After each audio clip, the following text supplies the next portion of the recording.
Good morning. Um, Mackenzie Mbako has been had a rough go over the last couple games. What have you kind of assessed to be the thing that needs to be fixed, and what approach have you taken with him in practice to get him where you want him to be? He's got to keep working through it. I mean, he's taking some good shots and he's just hadn't made them. And um, so I just got to, I'm not going to throw him to the curb because he's a big piece of what we do. This is Eckler too, Charlie, by the way. Okay. Um, but we just got to keep working, man. Practice. That's the only way you get out of a funk is when you're struggling to make shots. You got to come in and put the time in and keep shooting and keep working on it. Jack and then Mike. Mike, how much have Malik and Bryson Tucker been able to practice lately since the last game? And do you expect to have either of them back tomorrow?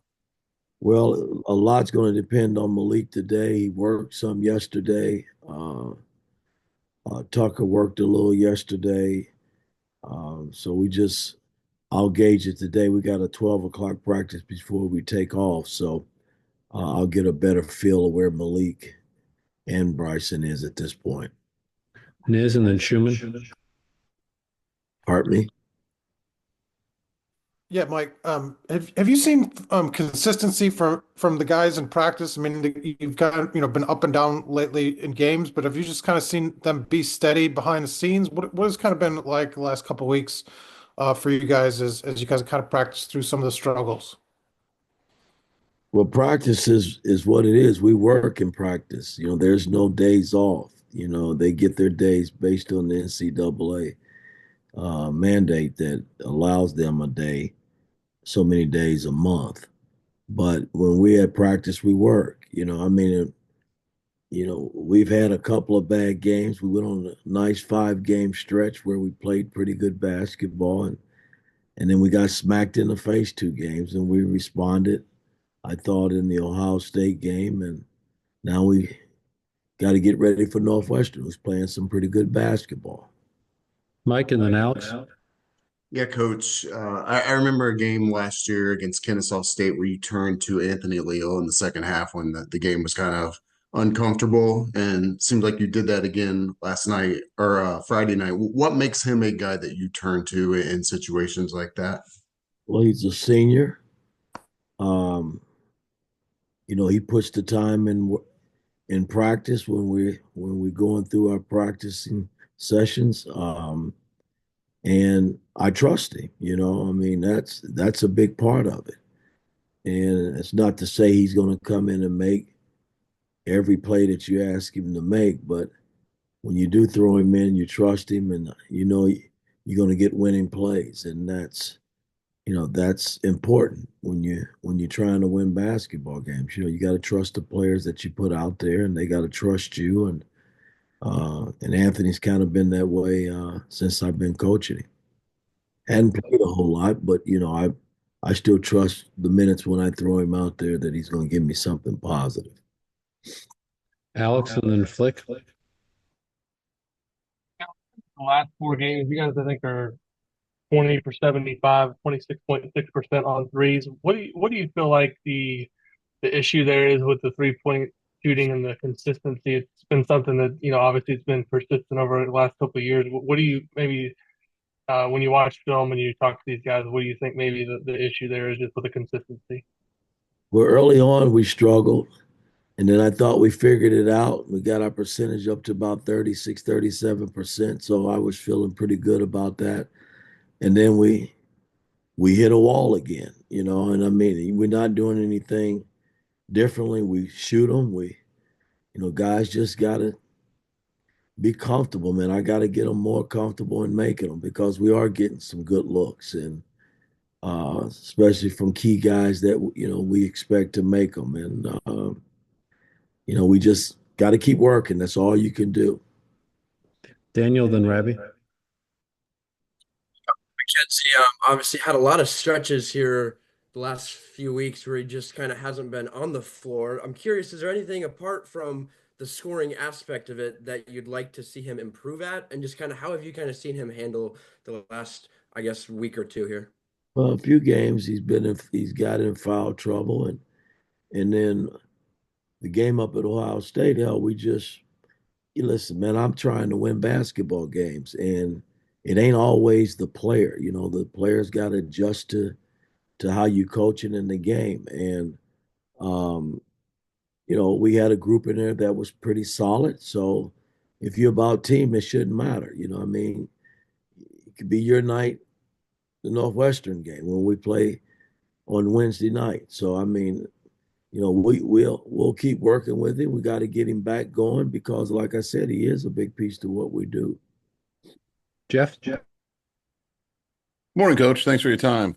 On Luke Goode, since he's moved into the starting lineup, I think he's somewhere around 12 points per game, shooting fairly well. What are your thoughts on why he's been productive? And then when you guys return to full strength, how are you going to manage? Do I keep him a starter or do I start bringing him off the bench? Don't know what I'm gonna do yet as far as that's concerned, but Goody has some of the same looks early in the season that he was struggling to make, and he's found his rhythm. And um, the other night he was bigger than ever. It's the most points he's ever scored in a college game, and um, and I tip my hat to him because he works. I mean, he comes to work every day. He helps leads. Uh, uh, he does everything you want in a player, and you expect that because again, he's a senior. He's been around and he's done it at Illinois, and so we expect him to do it here. So I'm very pleased, in terms of how he's been playing, and we're going to need him to continue to grow and play at that level to help us win games. Two more here. We'll go with Seth and then Alex. Yeah, Mike, you've always held particularly high expectations for your seniors. Trey Galloway has dealt with some inconsistency so far this season. Just how would you assess what you've gotten from out of him so far this year, and where could he step up a little more for you? Again, I'm not, Trey Galloway came off of a major knee surgery, probably a knee surgery that probably takes a little over a year to bounce back. And, he's given us all he's got. I mean, I can't complain about Trey. Trey's been a workhorse over the years for me. I've gotten on Trey probably more than anybody that's still left on this team. And um, I love everything about him because I do know he tries his best when he's out there on the floor. And, he's had his ups and downs, but hey, I'm willing to go to war with him every time he steps out on the floor. So I'm good with Trey. He'll figure it out as we continue to go. I mean, he hadn't played bad basketball. I think he's been pretty good off and on for us, and he's helped us win some games. And we're going to need him uh, to stay positive and keep working because that's what he does when he's in practice. And a lot of that you see in the game sometimes because he plays hard. Last question, Alex. You guys obviously played, I think, Northwestern 4 times since you've been there. The 4 games have been decided by a total of 15, so it's been a lot of close games. What makes them such a tough matchup, and what do you kind of see as the keys going into tomorrow's game? They play hard. I mean, Coach Collins, he pushes those guys to play hard, and we've had some close games with them, and haven't been able to get over the top. And like I tell our guys, before they get on this plane today to head up to Chicago, you can't go in there with a soft attitude and soft mind because I mean they're gonna force you to play hard, and you got to meet that. You got to meet that physicality because if you don't, it could be a long night, and that's where I think the game is going to be won tomorrow. Both teams, you know, I think we play hard at times. I just got to get us playing harder, for 40 minutes consistently. And, they've had their ups and downs as a team this season as well. But um, when you go on the road, you got to do everything right, man. I mean, it's hard winning on the road and can't turn it over. You got to rebound with them and you got to make shots. I mean, that's the key ingredient, man, and win the 50-50 game. So um, we'll see where we are come tomorrow night. All right. Thanks, everybody. We'll see you guys Wednesday.